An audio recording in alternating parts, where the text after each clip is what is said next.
कहानी की शुरुआत में हम एक आदमी को देखते हैं जिसकी उम्र काफी ज्यादा होती है, लेकिन वो बहुत अमीर होता है। इस टाइम वो अपनी गाड़ी में बैठा हुआ होता है और कहीं पर जा रहा होता है, लेकिन जब वो अपना वॉलेट चेक करता है तो उसे उसमें से एक कार्ड मिलता है। उस कार्ड के पीछे लिखा होता है दे कैन हेल्प यू, यानी कि वो तुम्हारी मदद कर सकते हैं, और इसी के नीचे एक फोन नंबर भी लिखा होता है। अब ये आदमी कांटेक्ट करके उसी जगह पर पहुंच जाता है जहां जाकर उसकी मुलाकात एक डॉक्टर से होती है। यहाँ पर डॉक्टर इस अमीर आदमी से कहता है बहुत जल्द आपकी जो बॉडी है ये मर जाएगी। अब ये सुनकर वो आदमी काफी हैरान होकर उस डॉक्टर से पूछता है कि आखिर तुम्हें मेरे बारे में कैसे पता, तुम जानते ही क्या हो मेरे बारे में, और तुम ये कैसे जानते हो कि मैं मरने वाला हूँ। तो वो डॉक्टर उस आदमी से कहता है कि हम तुम्हारे बारे में सब कुछ जानते हैं, मैं तुम्हारी मदद कर सकता हूँ, यानी कि मैं तुम्हारी जान बचा सकता हूँ। तब यहाँ पर वो आदमी एक बार फिर से हैरान होते हुए उसे पूछता है कि आखिर तुम मुझे कैसे बचा सकते हो। डॉक्टर कहता है कि सब कुछ हम एक प्रोसेस के जरिए करेंगे, हम तुम्हारी सोल को एक दूसरी बॉडी में डाल देंगे, यानी कि वो सोल यहाँ से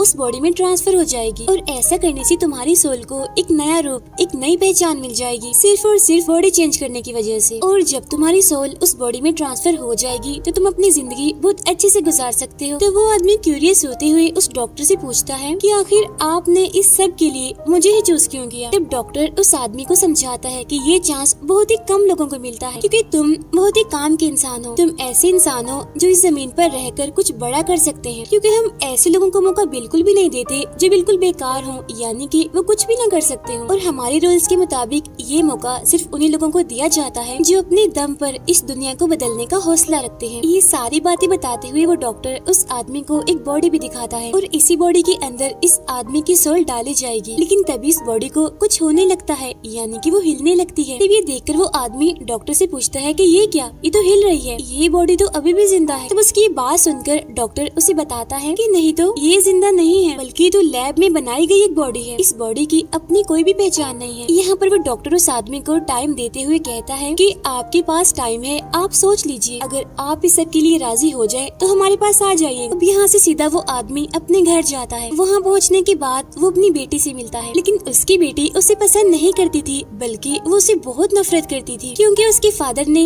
यानी कि इस आदमी ने अपनी पूरी जिंदगी अपने बिजनेस में ही लगा दी, लेकिन उसने अपनी बेटी के लिए कुछ नहीं किया, उस पर जरा सा भी ध्यान नहीं दिया, और इसीलिए इस आदमी की बेटी को उनके बिजनेस में कोई भी इंटरेस्ट नहीं था, इसीलिए वो यहाँ पर अपने फादर की एक नहीं सुनती। अब इस बात से दुखी होकर वो आदमी वहाँ से चला जाता है, लेकिन इसी बीच हम देखते हैं कि उस आदमी की तबीयत और ज्यादा बिगड़ने लगती है, इसीलिए उसको फौरन एक हॉस्पिटल में एडमिट करवा दिया जाता है। अब यहाँ पर फाइनली वो ये फैसला कर ही लेता है कि मैं वो काम करूंगा, यानी कि अब कुछ भी हो जाए मैं अपनी सोल को नई बॉडी में ट्रांसफर कर दूंगा, क्योंकि उसे आगे बढ़ना है, और आगे बढ़ने के लिए उसे एक नई जिंदगी चाहिए थी, और चाहे उसे वो जिंदगी इस बॉडी से मिले या फिर किसी से भी मिले, उसे कोई फर्क नहीं पड़ने वाला था। और अगर ऐसा करने में उसकी दौलत, शोहरत और उसकी इज्जत सब कुछ भी चली जाए तो उसे बिल्कुल भी फर्क नहीं पड़ने वाला था। लेकिन ये सब कुछ करने से पहले वो आदमी एक कब्रिस्तान जाता है, वहाँ जाकर वो एक बॉक्स को जमीन में दफन कर देता है। ऐसा करने के बाद वो अपने कोलीग के साथ लंच पर जाता है, लेकिन यहाँ पर भी एक बार फिर से उसकी तबीयत खराब होने लगती है, लेकिन इस बार वो हॉस्पिटल नहीं जाता बल्कि उसी डॉक्टर की लैब में पहुँच जाता है, क्योंकि अब वो टाइम आ चुका था जब उसे नई बॉडी मिलने वाली थी। लेकिन इससे पहले डॉक्टर उस आदमी को कुछ जरूरी बातें बताते हैं कि इस ऑपरेशन के दौरान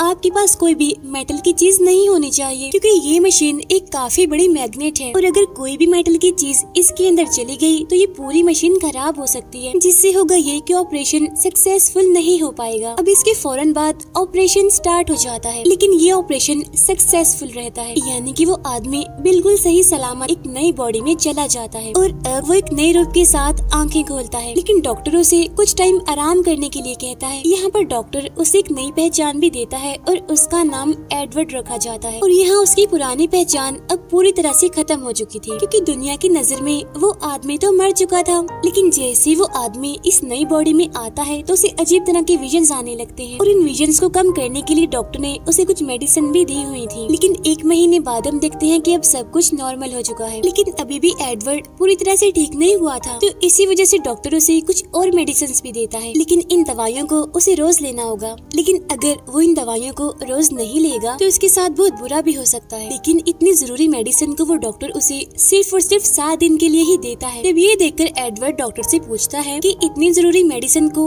आप मुझे सिर्फ 7 दिन के लिए दे रहे हैं। तब ये सुनकर डॉक्टर उससे कहता है कि तुम परेशान मत हो, मैं हर हफ्ते टाइम पर तुम्हें ये दवाई दे दूंगा, लेकिन मिलने की जगह मैं बताऊंगा तुम्हें।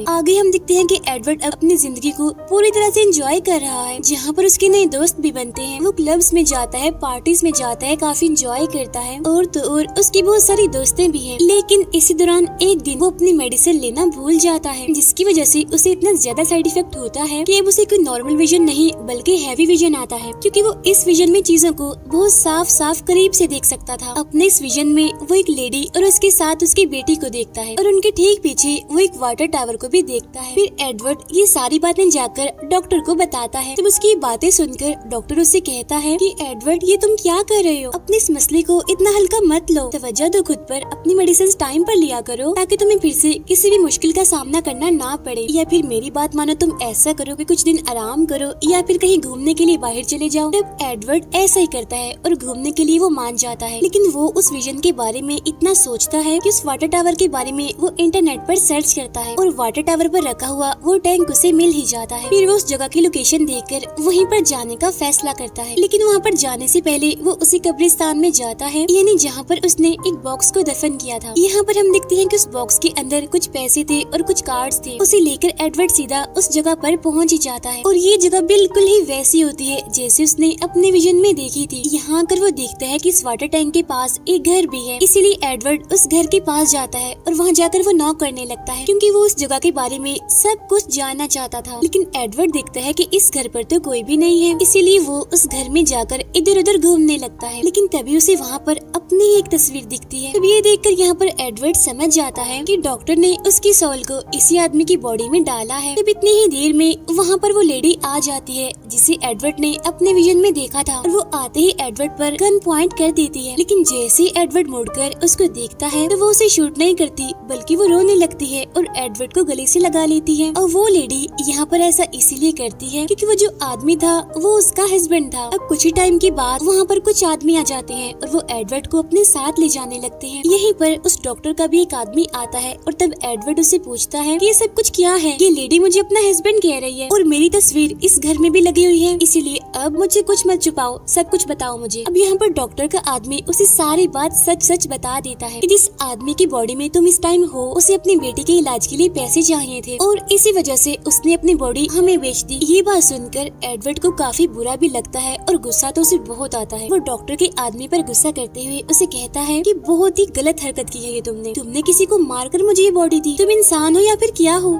ऐसा किसी इंसान के साथ तुम कैसे कर सकते हो? तुम्हें ऐसा करते हुए जरा भी तरस नहीं आया? ये कहते ही एडवर्ड डॉक्टर के आदमियों को मारने लगता है और बाद में उस लेडी को लेकर यहाँ से चला जाता है। लेकिन यहाँ पर एडवर्ड उस लेडी को सच्चाई नहीं बताता, यानी कि ये कि मैं तुम्हारा हस्बैंड नहीं हूँ। इसके बाद एडवर्ड और वो लेडी अपनी बेटी को लेने के लिए स्कूल जाते हैं। अब क्योंकि वो बच्ची एडवर्ड को ही अपना फादर समझ रही थी, इसीलिए वो अपने पापा को देखकर बहुत खुश हो जाती है। इसके बाद ये लोग एक होटल में जाते हैं। वहाँ जाकर एडवर्ड इस टेक्निक के बारे में सर्च करता है कि आखिर इस टेक्निक का क्रिएटर कौन है, ये किसने बनाया है। तब सर्च के जरिए एडवर्ड को ये बात पता चलती है कि जिस आदमी ने भी इस टेक्निक को बनाया था उस आदमी की तो अब मौत हो चुकी है। अब गौर करने पर एडवर्ड यहाँ पर एक चीज नोटिस करता है कि इस आदमी को 2 बार अपने चश्मे पर टैप करने की आदत थी और सेम यही आदत उस डॉक्टर में भी पाई जाती है। तब ये देखकर एडवर्ड समझ जाता है कि असल में वो जो डॉक्टर है वो यही आदमी है, यानी अब उसके पास एक नई बॉडी है, यानी कि उसने भी खुद के साथ ऐसा किया है, उसने भी अपनी सोल को किसी दूसरी बॉडी में ट्रांसफर किया है। अब रिसर्च के दौरान एडवर्ड को इस आदमी यानी कि इस डॉक्टर की वाइफ के बारे में भी पता चलता है, इसीलिए वो फौरन उस लेडी के पास जाता है उसके घर पर ताकि वो मजीद पता लगवा सके उस डॉक्टर के बारे में। यहाँ एडवर्ड उस लेडी से पूछते हैं कि क्या आपके हस्बैंड आपसे मिलने आते हैं और अगर आते हैं तो कब कब आते हैं। तब इस बात पर वो लेडी कहती है कि वो अक्सर आते रहते हैं। तो इसीलिए एडवर्ड वहाँ पर रुककर डॉक्टर के आने का वेट करने लगता है और जब वो डॉक्टर वहाँ पर आता है तो एडवर्ड उस पर गन पॉइंट कर देता है और उसे कहते हैं कि मेरी मेडिसिन खत्म हो गई है, मुझे और दवाइयाँ दो। लेकिन कुछ ही टाइम के बाद वहाँ पर उस डॉक्टर के आदमी आ जाते हैं और वो एडवर्ड को पकड़ लेते हैं और उसे पकड़ के वो वहाँ से निकाल देते हैं। इसीलिए एडवर्ड को वहाँ से जाना पड़ता है, लेकिन उसने यहाँ पर दवाइयाँ भी नहीं ली होती। लेकिन तभी एडवर्ड उस लेडी यानी कि अपनी वाइफ को बताता है कि देखो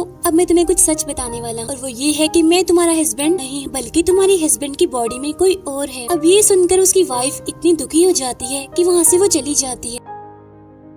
है। फिर एडवर्ड भी यहाँ से सीधा अपने कोलीग के पास जाता है ताकि वो उसे कोई हेल्प मांग सके इस मुश्किल से निकलने में, साथ ही साथ उस लेडी की भी हेल्प कर सके, उन दोनों को यहाँ से बाहर भेज सके ताकि वो माँ बेटी यहाँ से जाकर अपनी लाइफ को बहुत अच्छे से गुजार सके। लेकिन एडवर्ड की नई रूप होने की वजह से उसका कोलीग उसे ना तो पहचानता है और ना ही उसकी बातों का यकीन करता है। तब ये देखकर एडवर्ड उसे ऐसे सीक्रेट्स, ऐसी बातें बताता है जो सिर्फ और सिर्फ वो दोनों ही जानते थे। तो ये सुनकर उसके कोलीग को यकीन आ ही जाता है कि असल में जो उसका दोस्त था वो यही है, यानी कि एडवर्ड। अब क्योंकि एडवर्ड को रेस्ट की जरूरत थी, इसी वजह से वो अपने कोलीग के घर पर ही सो जाता है। यहीं पर एडवर्ड को अपने कोलीग का बच्चा भी दिखता है, लेकिन उसे यहाँ पर देखकर एडवर्ड को बहुत बड़ा शॉक लगता है क्योंकि उसके कोलीग के इस बच्चे की मौत तो बहुत टाइम पहले ही हो चुकी थी। तो इसका मतलब ये है कि इस बच्चे पर भी उस टेक्निक को इस्तेमाल किया गया है। अभी ये बात एडवर्ड सोच ही रहा होता है कि तभी वहाँ पर उस डॉक्टर के आदमी आ जाते हैं। अब यहाँ पर एडवर्ड उनका ध्यान भटकाने के लिए यहीं पर ही रुक जाता है और वो उस लेडी और उसकी बच्ची को अपने कोलीग के साथ कहीं पर भेज देता है। अब यहाँ पर एडवर्ड डॉक्टर के आदमियों को पागल बनाकर नकली पहचान के साथ एयरपोर्ट पर पहुँच जाता है, लेकिन तभी वहाँ पर उसका कोलीग आता है जिससे उसको पता चलता है कि डॉक्टर के आदमियों ने उस लेडी और उसकी बेटी को पकड़ लिया है। और अब ये सुनकर एडवर्ड को और ज्यादा गुस्सा आने लगता है उस डॉक्टर पर, लेकिन वो ये बात नहीं जानता था कि इस टाइम वो डॉक्टर उसे कहाँ मिलेगा। इसीलिए अब उसे एक आइडिया आता है, वो डॉक्टर का पता लगवाने के लिए अपनी मेडिसिन नहीं लेता ताकि जब उसे विजन आए तो वो अपने विजन की मदद से उस लेडी को देख सके और उसकी लोकेशन का उसे पता चल जाए। और ये प्लान काफी हद तक कामयाब भी हो जाता है। एडवर्ड को अपने विजन के जरिए पता चल ही जाता है कि उस डॉक्टर की लैब आखिर है कहाँ पर, यानी जहाँ पर उस डॉक्टर ने उस लेडी और उसकी बेटी को रखा हुआ है। इसीलिए एडवर्ड उस लेडी और उसकी बेटी को बचाने के लिए वहीं पर ही चला जाता है। अब लैब में जाते ही उस डॉक्टर के आदमी एडवर्ड को पकड़ लेते हैं और वो उसकी सोल को एक नई बॉडी में ट्रांसफर करने लगते हैं। और जिस बॉडी में वो उसे ट्रांसफर करने लगते हैं वो बॉडी काफी कमजोर, काफी खराब हालत की होती है। लेकिन यहाँ पर एडवर्ड एक ट्रिक करता है, वो इस ऑपरेशन के दौरान अपने मुंह में एक मेटल बॉल रख लेता है, जिसकी वजह से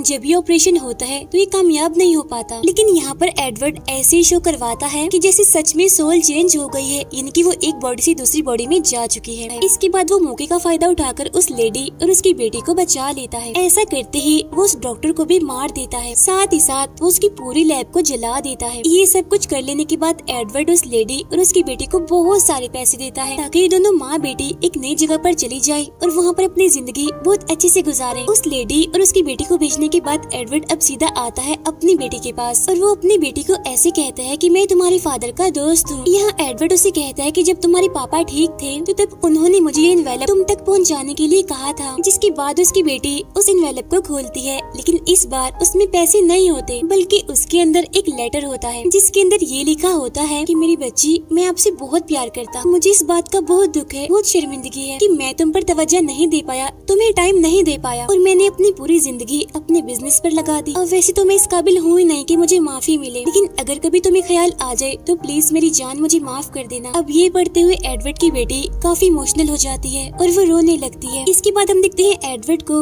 वो भी यहाँ से चला जाता है। फिर हम देखते हैं कि काफी दिन गुजर चुके हैं जहाँ पर एडवर्ड ने काफी दिनों से अपनी मेडिसिन नहीं ली होती। तभी वहाँ पर उसके लैपटॉप में एक वीडियो प्ले हो जाती है और उस वीडियो के अंदर वही अमीर आदमी होता है, लेकिन यहाँ पर उसका चेहरा एडवर्ड जैसा ही होता है। वो कहता है कि मैंने ये मेडिसिन बहुत टाइम से नहीं ली, जिसकी वजह से मेरी सोल चली जाएगी और मैं मर जाऊंगा और एडवर्ड तुम जिंदा हो जाओगे। लेकिन यहाँ पर वो आदमी एडवर्ड का शुक्रिया अदा करते हुए और अपनी खुशी का इजहार करते हुए उसे बताता है कि कम से कम तुम मुझे वो जिंदगी तो दे सके जो मुझे अपनी फैमिली के साथ चाहिए थी, लेकिन अब क्योंकि तुम उस लेडी के हस्बैंड की बॉडी में हो इसलिए तुम्हें उनका ख्याल रखना चाहिए। तब यहाँ पर एडवर्ड ऐसा ही करता है और वो अपनी फैमिली के पास चला जाता है, यानी कि उस लेडी और उस बच्ची के पास। और वहाँ पहुँचकर वो उन दोनों माँ बेटी से कहता है कि मैं तुम्हारा फैमिली मेंबर ही हूँ। वो तीनों आपस में मिलकर काफी खुश हो जाते हैं और इसी के साथ ये मूवी यहीं पर एंड हो जाती है। Thank you for watching.